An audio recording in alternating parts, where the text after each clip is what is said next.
안녕하십니까, 박사입니다. 최근 우크라이나의 패배가 사실상 확정되자 나토가 발작을 하고 있습니다. 그들은 우크라이나가 무너진 뒤 러시아가 유럽을 침공할 거라면서 호들갑을 떨고 있습니다. 그리고 냉전 이후 최대 규모의 군사연습 Steadfast Defender 2024를 시작했습니다. 그러나 엄밀하게 보면 러시아는 유럽을 침공할 아무런 정치, 경제적, 지정학적 이유가 없습니다. 다 망해가는 유럽에 무슨 뽑아먹을 자원이 있는 것도 아닙니다. 도대체 유럽이 왜 그런 난리 법석을 피는지 러시아 저널리스트 이고르 말체프가 부즈길야드 기고문을 통해 설명했습니다. 그는 바로 어제만 하더라도 유럽 지도자들은 러시아가 마리오폴 어딘가에서 젤렌스키에게 항복할 거라 떠버렸다고 말했습니다. 그러더니 지금은 말을 바꿔 푸틴 대통령이 젤렌스키를 분수한 뒤 곧바로 유럽을 공격할 거라 떠들고 있다고 말했습니다. 말체프는 이런 유럽의 움직임을 두고 미쳤다고 말했습니다. 그는 지난 2주 동안 세상이 완전히 미쳐버렸다고 했습니다. 독일의 빌트, 영국의 데일리 메일 등이 러시아의 유럽 점령 계획이라면서 마구 소설을 쓰고 있다고 그는 말했습니다. 나토와 러시아의 전쟁은 필연적이라는 이런 내러티브는 나토 인사와 국방장관이 다 조율해 버린 것이라고 시작했습니다. 2025년에 전쟁이 날 가능성이 높으며 늦어도 2030년까지는 반드시 전쟁이 난다는 소리를 하고 있다는 겁니다. 집단 서방의 미디어들은 러시아가 나토를 공격하기 위해 2월에 추가 동원령을 내릴 것이라는 말을 지어내 떠들고 있습니다. 이에 대해 러시아 국가두마 국방위원회 위원 빅토르 자바르지는 말도 안 되는 소리라면서 이는 도발이라고 RTVI에 말했습니다. 그는 독일 연방군의 비밀 문서라는 것은 다 거짓말이라면서 동원 문제에 관한 것은 푸틴 대통령의 진술을 연구하라고 말했습니다. 이미 부분 동원으로 모집된 인원이 70만 명이 넘고 장비도 충분한데 무슨 추가 동원을 하느냐면서 푸틴 대통령이 이미 추가 동원서를 부인했다고 설명했습니다.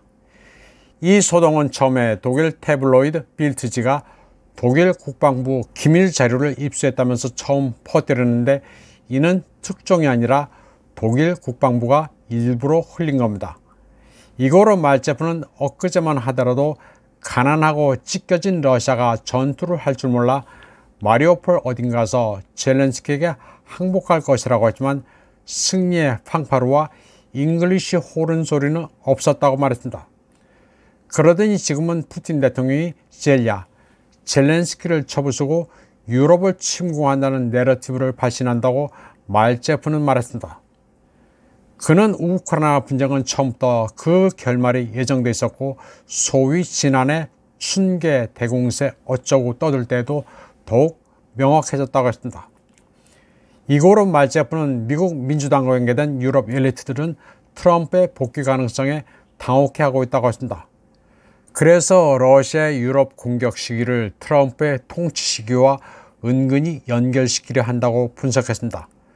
트럼프의 복귀가 확실하지는 않지만 현재로서는 가능성이 높은 것으로 보고 트럼프, 푸틴, 전쟁의 이미지를 연상시키도록 작업을 하고 있다는 것입니다.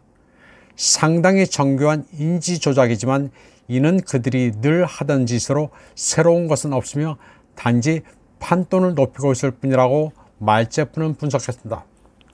그는 떡 본 김에 제사 지낸다는 식으로 우크라이나를 구실로 한 군산 복합체 돈잔치가 시작됐다고 말했습니다. 주로 수출에 주력하면서 재무장에 한계가 있었던 독일의 경우 독일 연방군의 재정비를 위해 1000억 유로가 군산 복합체에 할당되면서 커다란 파티가 시작됐다고 분석했습니다. 그리고 예전에 평화주의자로 보이던 사람들이 악귀로 변했다고 했습니다. 러시아 깊숙한 곳까지 도달할 수 있는 타우루스 미사일을 포함해 더 많은 무기를 우크라이나에 주자고 떠들기 시작했습니다. 따라서 독일은 다시 러시아에 대한 군사 행동에 참여하게 됐으며 독일 전차가 다시 우크라이나 들판에서 진흙을 반죽하는 사진만으로는 충분치 않게 됐다고 했습니다. 그리고 독일 국방장관 보리스 피스토리우스는 러시아와의 전쟁 준비에 관해 연설하기 시작했습니다. 그는 연방군을 강제 징집해야 한다고 주장했습니다. 이와 동시에 영국군 사령관 패트릭 샌더스 장군도 런던에서 열린 방산 전수에서 국가 동원을 촉구했습니다. 말제프는 영국과 독일 모두 러시아 위협이란 공포를 창조해 국민들을 동원하려 하는데 그게 쉽지는 않을 것이라고 분석했습니다. 특히 독일의 경우 오랫동안 청년층들은 군대가 엉망이고 우익 사상의 온상이라는 의식에 물들여져 왔으며 청년은 군대에 입대하는 것보다 페미니즘을 위해 싸워야 한다는 점을 잠재의식 속에 심어왔습니다. 그런 판에 무슨 징집을 해서 군대를 강화하느냐는 겁니다. 말체프는 그러면서 독일이 시민권을 받는 난민들, 아랍인들이 군대에 복무하기를 바랄지도 모르겠다고 했습니다. 그러나 난민들은 전쟁터에 가기 위해 유럽으로 건너간 게 아니라 복지 혜택을 타먹으면서 놀고 먹으려 유럽에 간 거라는 사실을 알아야 한다고 이고로 말제프는 말했습니다. 또 난민 출신 이주민들이 팔레스타인 깃발을 들고 시위를 벌였다는 이유로 숄츠 총리가 이들을 집단 추방하겠다고도 했는데 도대체 어쩔 작정이냐고 말제프는 조롱했습니다. 또 유럽에서 소위 푸틴의 몽골 무리에 맞서 참호를 파고 전투에 임할 사람들이 있기는 하냐고 이고로 말제프는 반문했습니다. 그는 전 세계에서 전투를 제대로 수행할 수 있는 군대는 러시아, 중국밖에 없다고 말했습니다. 이고로 말제프는 러시아는 지금 유럽과 싸울 이유가 없으며 중국은 지금 돌아가는 판세를 지켜볼 뿐이라고 말했습니다. 이번 방송은 여기까지 하겠습니다. 시청해주신 여러분 감사합니다.